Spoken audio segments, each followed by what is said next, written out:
मतलबी दोस्त। बहुत समय पहले की बात है। एक छोटे से गांव में दो अच्छे दोस्त रहते थे, जिनका नाम था अर्जुन और सूरज। दोनों की दोस्ती बचपन से थी और वे एक दूसरे के बिना जीवन की कल्पना भी नहीं कर सकते थे। वे साथ खेलते, पढ़ाई करते और एक दूसरे की मदद करते थे। गांव के लोग उनकी दोस्ती को देखकर कहते थे, अर्जुन और सूरज की दोस्ती सच्ची दोस्ती की मिसाल है। अर्जुन का सपना था कि वह बड़ा आदमी बने और सूरज हमेशा उसे प्रेरित करता था। सूरज का स्वभाव बहुत सरल था और वह अर्जुन की मेहनत को हमेशा सराहता था। अर्जुन का सपना था कि वह एक दिन बड़े शहर में नौकरी पाए और जब यह मौका आया तो वह बहुत खुश हुआ। उसे एक बड़े शहर में अच्छी नौकरी मिल गई। अब उसकी जिंदगी में एक नया मोड़ आ गया था। वह शहर जाने के लिए तैयार था और सूरज ने भी उसे शुभकामनाएं दी। अर्जुन जब शहर चला गया तो उसकी जिंदगी पूरी तरह से बदल गई। उसे नए दोस्त मिले, एक अच्छी नौकरी मिली और उसका जीवन अच्छा चलने लगा। लेकिन सूरज में धीरे धीरे बदलाव आ रहा था। वह पहले जैसा दोस्त नहीं रहा।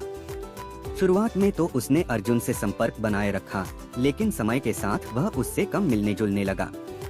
अर्जुन को लगता था कि सूरज बस थोड़ा व्यस्त हो गया है, लेकिन असलियत कुछ और थी। कुछ महीने बाद सूरज ने अर्जुन से एक दिन फोन पर कहा, तुम अब बड़े शहर में रहते हो, तुम्हारे पास तो बहुत पैसे होंगे। मुझे थोड़ी मदद चाहिए, क्या तुम मुझे कुछ पैसे उधार दे सकते हो? अर्जुन को अपने दोस्त की बात सुनकर थोड़ा अजीब सा लगा, लेकिन उसने सोचा कि यह उसका पुराना दोस्त है और यह मदद करना कोई बड़ी बात नहीं होगी। अर्जुन ने उसे कुछ पैसे उधार दिए और सूरज ने वादा किया कि वह जल्द ही पैसे वापस कर देगा। अर्जुन ने अपने दोस्त की मदद की, लेकिन उसके बाद सूरज का रवैया पूरी तरह बदल गया।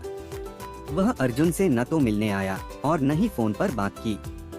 जब भी अर्जुन उसे कॉल करता तो सूरज बहाना बना देता। अर्जुन को समझ में नहीं आ रहा था कि यह क्या हो रहा है। उसने कई बार सूरज से संपर्क करने की कोशिश की, लेकिन वह हर बार बहाने बनाने लगा। समय बीतता गया और अर्जुन को यह समझ में आ गया कि सूरज सिर्फ पैसों के लिए उसके पास आया था। उसने देखा कि सूरज ने न तो उसे कोई धन्यवाद कहा और न ही पैसे वापस किए।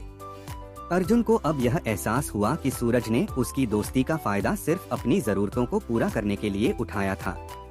एक दिन अर्जुन गांव लौट आया। उसने सोचा कि अब सूरज से मिलकर उसे समझाना चाहिए कि दोस्ती का मतलब सिर्फ मदद करना नहीं होता, बल्कि विश्वास और सच्चाई से भी जुड़ा होता है। अर्जुन सूरज से मिलने उसके घर गया। सूरज ने उसे देखकर चौंकते हुए कहा, अर्जुन तुम यहाँ कैसे? अर्जुन ने कहा, मैं तुम्हारे साथ कुछ बातें करना चाहता हूँ सूरज। सूरज को लग रहा था कि अर्जुन उससे पैसे की बात करेगा, लेकिन अर्जुन ने कहा, सूरज मुझे यह समझ में आ गया कि तुमने मुझे सिर्फ पैसे के लिए दोस्त बनाया था। जब मैंने तुम्हारी मदद की तो तुमने न तो मुझे धन्यवाद कहा और न ही पैसे वापस किए। मैं यह समझ गया कि तुमने सिर्फ अपनी जरूरतों को पूरा करने के लिए मेरी दोस्ती का इस्तेमाल किया। सूरज को अपनी गलती का एहसास हुआ। उसने गहरी सांस ली और कहा, मुझे बहुत अफसोस है अर्जुन, मैंने तुम्हें धोखा दिया। तुम सचमुच मेरे अच्छे दोस्त थे, लेकिन मैं अपनी लालच में अंधा हो गया। मैंने यह नहीं सोचा कि तुम्हारी मदद सिर्फ एक दोस्त की तरह होनी चाहिए, न कि एक लेन देन की तरह। अर्जुन ने कहा, मैं समझ सकता हूँ सूरज, लेकिन एक बात याद रखना, सच्ची दोस्ती कभी किसी फायदे के लिए नहीं होती। दोस्ती का मतलब है एक दूसरे के साथ खड़ा होना, चाहे अच्छा समय हो या बुरा। अगर तुम सिर्फ पैसे के लिए दोस्ती करते हो तो वह दोस्ती नहीं, एक व्यापार होता है। सूरज ने गहरी आत्मचिंता करते हुए कहा, तुम सही कह रहे हो अर्जुन, मुझे तुमसे सच्ची माफी मांगनी चाहिए।